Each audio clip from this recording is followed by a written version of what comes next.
Hello beautiful soul! Welcome back to my channel. This is Mei Chang Amer from Japan, Kabayan Pisces. This reading is for you. Yung mga nag-message po sa akin sa messenger, kung hindi ko po kayo re-replyan, nasa spam po yung message nyo. Nare-read ko lang siya pero hindi ko po siya ina-accept kasi delikado po siya. Paki-add nyo po muna ako sa Facebook, tapos saka po kayo mag-message para po siguradong hindi po siya ma-spam. Diba? This is Mei Chang Amer from Japan, Kabayan Pisces. This reading is for you. Maraming salamat muna sa mga subscriber, new subscriber, cross watcher. Sa mga bagong pasok dyan, welcome na welcome kayo sa bahay ni Ate Aimee. Maraming salamat din sa nakakatapan ng puso ninyong mga comments. Sa mga nagpa-personal reading, maraming salamat po. Kung gusto nyo na personal reading at energy nyo lang talaga, gusto nyo makuha all the details na sa baba ng pinto. General reading tayo, Pisces. Kunin mo lang sa'yo at itapon ng hindi sa'yo. Maaring vice versa. Maaring nangyari, or mangyari pala. Use your intuition, lawakan natin ang ating isipan. At syempre, hindi nyo to energy. Pag nag-fit sa inyo, nag-fit. Okay?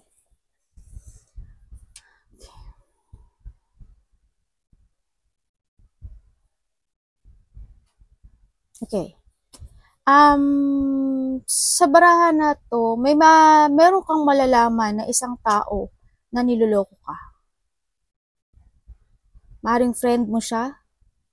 May pagliling lang, panloloko, or sneaky person.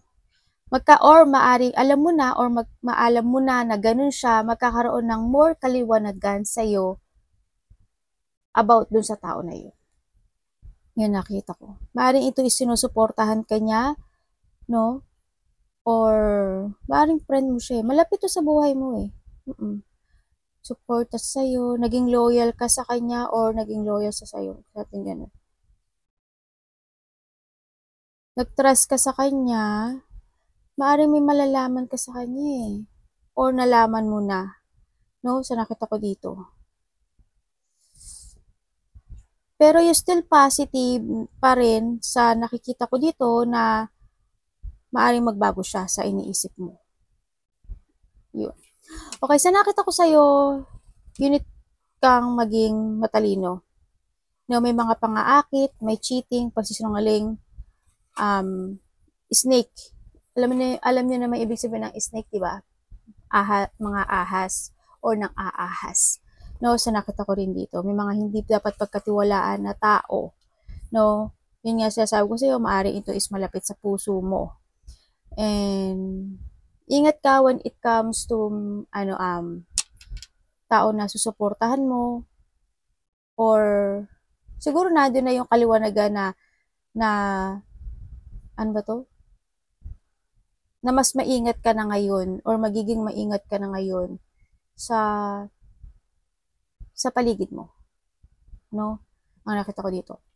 Yes, mayroong mga tao naman din na sumusuporta at may tao na may na hanga sa iyong kakayahan. Sa nakita ko dito, no? And pag it comes sa'yo, yung pagiging loyal mo, andun yung binibigay mo yung effort mo sa isang bagay, trabaho man yan, sa banda ng buhay mo, friendship, or saan man yan. Loyal ka, no? Kumbaga, there's a victory and success na nagaganap or magaganap sa buhay mo. Magkakaroon ng happiness o may bubukas na kaliwanagan, pag-asa, opportunity. Yan, nakita ko to. May mga positive outcome na magaganap sa buhay mo. No? Kumbaga, may mga katotohanan din na lalabas, may mga success na magaganap sa buhay mo. Saan parte man ng buhay mo yan. Tingnan natin ang iyong energy. Anong energy ni Pisces?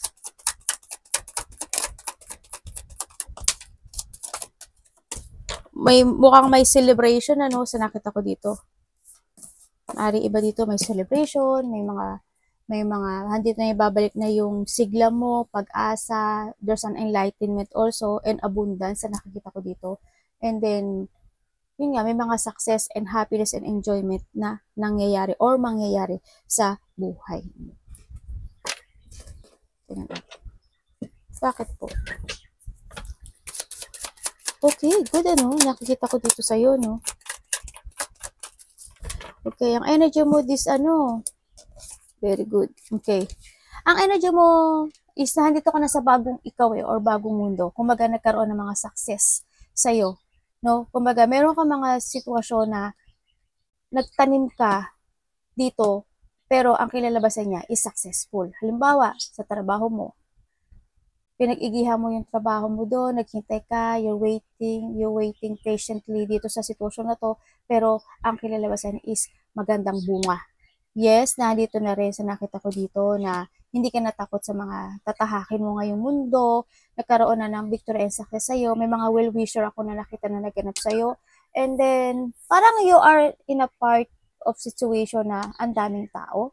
Hindi ko alam kung maraming taong kumukonect sa'yo or maaring pabrika, artista, fame, sikat. Ang dami nakaka-recognize sa yung talino. Syempre, kasi nakita nila you are so smart or you are smart person. Andito kasi yung sitwasyon na ikaw daw yung tao na madali kang matuto or madali mong maklear yung mga bagay-bagay, no, na sitwasyon. Either relationship, trabaho, pangkabuhay ko, ano man yan. Ang energy mo, no, is pag-aralan, may mga pag-aaralan ka ata, no? Mga pag-aaralan ka ang simula din sa iba. Nakikita ko naman yung renewal mo, no? Maganda yung nagiging renewal mo kasi nakikita ko yung nurturing, andito na yung para kang may abundance. Actually, may abundance, may mga sitwasyon na dinidevelop mo or i-develop mo pa more sa'yo. And you need to be aware din sa mga kasamahan mo sa trabaho or mga nakakasalamuha mo, ha? O, kasi maaring may mga sitwasyon na naganap na noon is magaganap muli, no? And then,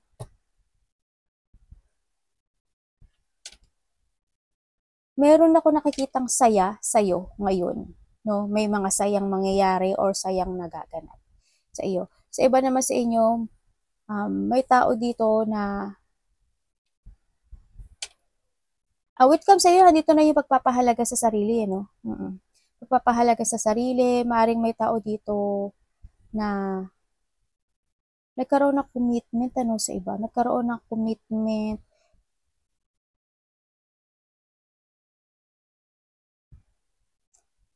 May tao na makikipag-usap sa'yo.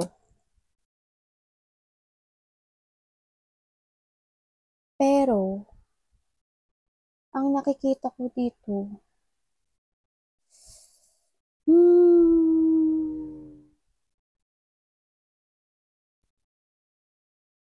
naghihintay siya ng tamang panahon ng tamang timing. Pero may gusto makipag-usap sa'yo. Nakatingin lang to sa'yo. Either mas matanda ka or mas matanda siya sa'yo. Ay, hindi, mas matanda siya sa'yo. Ang nakikita ko. May nag-i-spy sa'yo, ha? Tingnan natin ang paparating sa'yo. Anong paparating kay Pisces? Anong paparating kay Pisces?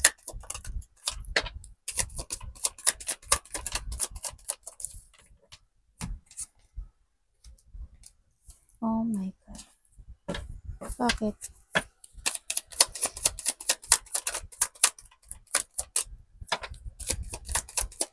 Nako.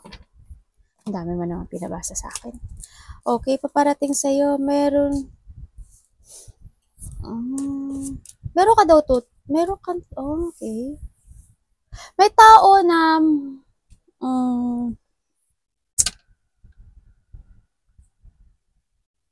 maaring ay siksik, oh. May tao ka siguro na tutulungan, or may taong mabait sa'yo. Okay, paparating sa'yo, there's a new person, hindi. Oo, there's a new person or dating person na hihingi ng forgiveness sa'yo kasi nahuhold siya ng nakaraan sa'yo. No? Pero, ang nakikita ko dito, hindi kayo compatible. Kasi ang nakikita ko, iba na yung gusto mo or iba na yung may mga gusto ko nang gawin sa buhay mo. Oo, ang nakita ko, parang ang tao na to, naging makasarili. Maaaring nagkaroon ng pag-aaway, hindi kayo compatible, hindi kayo nagkakasundo, nagkaroon ng paghihiwalay, hindi kayo nagkakaisa. Maaaring nagkaroon din ng puotan sa inyo. They want uli ng one more chance. No, naisip ka niya every night. Yun ang nakikita ko. Maaari mag-sorry to sa'yo, pero sa nakita ko dito, hindi to mag-work out. Pero kasi nakita ko sa'yo, you have a positive destination to move on na ang nakikita ko sa'yo. Yun. Iba dito may tutulungan ka raw. Tingnan natin bakit nandito siya.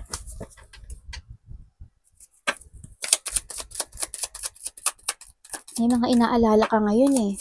May mga inaalala ka ngayon na isang bagay, maaring bagong trabaho, bagong opportunity, bagong relationship. Sa nakita ko dito na tinatry mo at iniintindi mo itong situation na to, pero nai-stress ka. Ini-evaluate mo itong sitwasyon na to, pero nag-aalala or na stress, depression, na parang nandun yung worried na nakikita ko dito sa sitwasyon. Parang sinasabi mo na parang either relasyon to o trabaho or anumang opportunity, parang sinasabi mo na parang hindi to para sa akin. Parang mas lalo akong nahirapan. Parang hindi, parang ayaw ng puso mo o ayaw mo. Yung ganun. May tao dito na nang aangkin ng hindi kanya.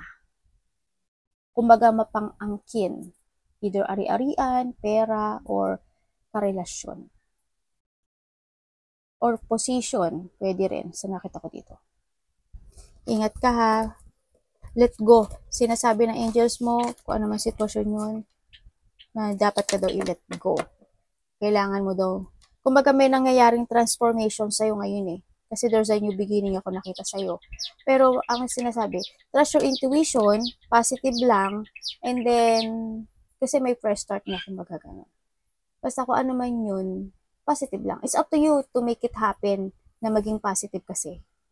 No, siguro balancing, ang nakita ko doon.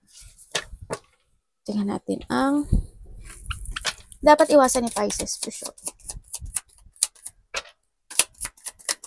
Matalino ka naman pag-aralan mo maigi yung mga bagay-bagay. Tsaka madali kang matuto. Anak, parang pupo yun. Nasaan na yun? Naluga. Okay. Ingat din sa nakikita ko dito sa paggastos-gastos. Uy, may tao na bakit parang feeling ko you're hiding your feelings sa nakikita ko sa iyo. You're hiding your dapat mo iwasan is yung sitwasyon na imbalance. Ganyan. Ingatan mo rin yung pagiging magastos. Ingatan mo rin yung mga hindi ka makapag-desisyon. Kumbaga nagkakaroon ka ng option at nagkakaroon kasi ng delay sa'yo. Kumbaga may self-doubt because of the option sa iba. Anak, akala ko napupo ka. Ano to? Sandali lang. Yun ang nakikita ko. Andito rin yung nagkakaroon ng delay or cancel when it comes sa totoong kasiyahan sa buhay. You're creating yourself na mayroon ka na kinikreate pero may doubt. May self-doubt.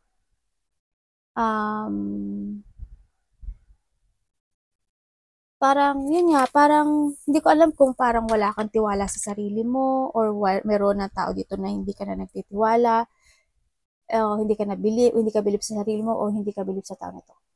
May nagkayaring, magulo yung isip mo actually. Magulo yung isip mo, parang hindi hindi ko alam kung may hindi nagkakasundo or ikaw hindi mo na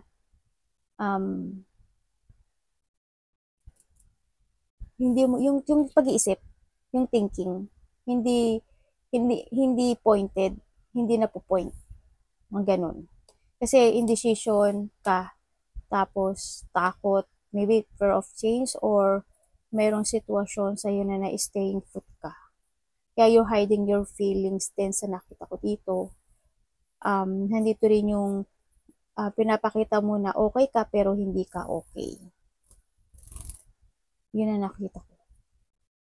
Sa iba naman dito, may tao dito, ikaw or iba, may tao dito na nagdadalawang isip kung magsusorry siya sa'yo o hindi. Ganun. Tingnan natin ang iyong love. Kamusta po sa love? Si Pisces. Alam niyo naman ang love Love is kahit saan.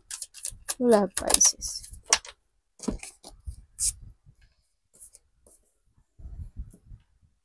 Yes, when it comes to a love, mayroong mga situation na maaaring may lumayo or ikaw ang lumayo. May mga dreams come true sa ibang aspeto ng buhay mo na nag-shatter. May mga nag-fail, no? Kumbaga sa relationship, yan, may nag-fail. And then, maaaring nagkaroon ng mga regret dito, lungkot, kasi nakita ko yung sadness mo. Kasi maaaring may umalis. No, maaaring may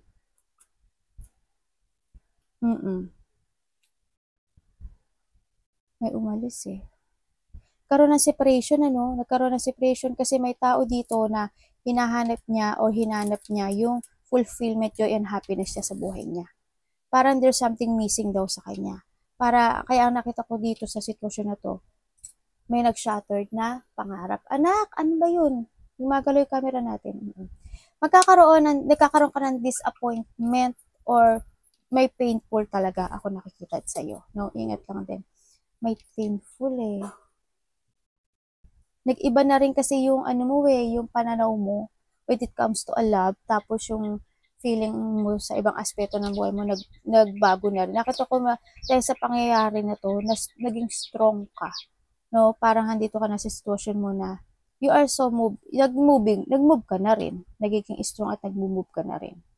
Sa nakakita ko dito. Nandito na rin yung independent no? Nagkaroon ng paghihiwalay pala. Ari hindi kayo nagkasundo, ganyan. Nagkaroon ng depression, may mga na pagpapabaya na nangyari, no? Kung yung sa iba dito, nagkahiwalay kayo ng tirahan, bahay, may nangyaring movement sa'yo. Sabihin, hindi pala kayo. Naghiwalay pala. Tingnan natin ang advice.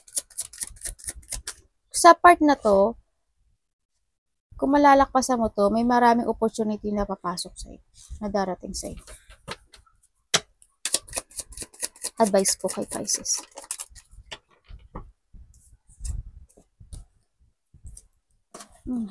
Okay. Bakit po? Thank you. The 2 and the 3.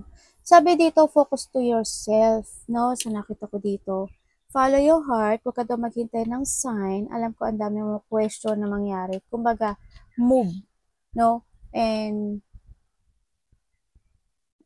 syempre, ganun din na you need to be careful sa mga gusto mong gawin sa buhay.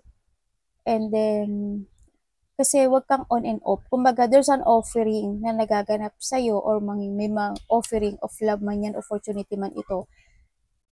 Kasi someone want to collaborate. Or maybe, handito na yung sitwasyon na collaboration with come sa'yo. Kaso, hando ka sa sitwasyon mo na, iniisip mo na, hindi ka satisfy or hindi gaanoon na ka-operate yung isang bagay. Kumbaga,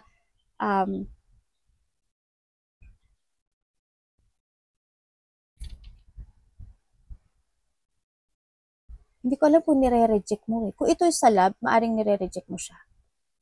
Or kung ganoon din sa opportunity. Kumbaga, halimbawa, kung may opportunity na natanggap mo ngayon, maaring itong sitwasyon na to, ang dami mong naging priorities ngayon. Ang dami mong naging task sa ngayon na kailangan mong balansehin daw yung sarili mo. No, ang nakikita ko dito. Maaring may umalis din, may umalis, nagkaroon ng rejection dahil maaring ikaw umalis ka, sa isang relationship at ready ka na to growth, or may mga situation na ikaw na ginagawa sa ngayon na magkakaroon ng growth. Pero sa nakita ko dito is, yun nga, mas madadagdagan daw yung responsibility mo, na kailangan daw na gawin mo yung balance and control sa sarili mo. Yun nakita ko. Pero there's a growth. May renewal at nurturing ako nakita. Pero hindi ko alam kung panggabi ka o hindi. Kasi nakita ko kulang ka sa tulog. Yes, we have the 10 of Cups. Pagka nandito talaga yung kung kulang ka sa tulog or night shift ka lang, may mga iniisip ka din siguro every night ano sa nakita ko. Nagiging emotional, didinay-dream mo o ini-illusion pero meron ka ng ngayon na bagong beautiful life or situation na nangyayari ngayon sa buhay mo. Kumbaga may mga wish come true na naganap or magaganap sa buhay mo sa nakikita ko. May kasaganaan ako nakikita. Yan. Arigatou namaste, God bless.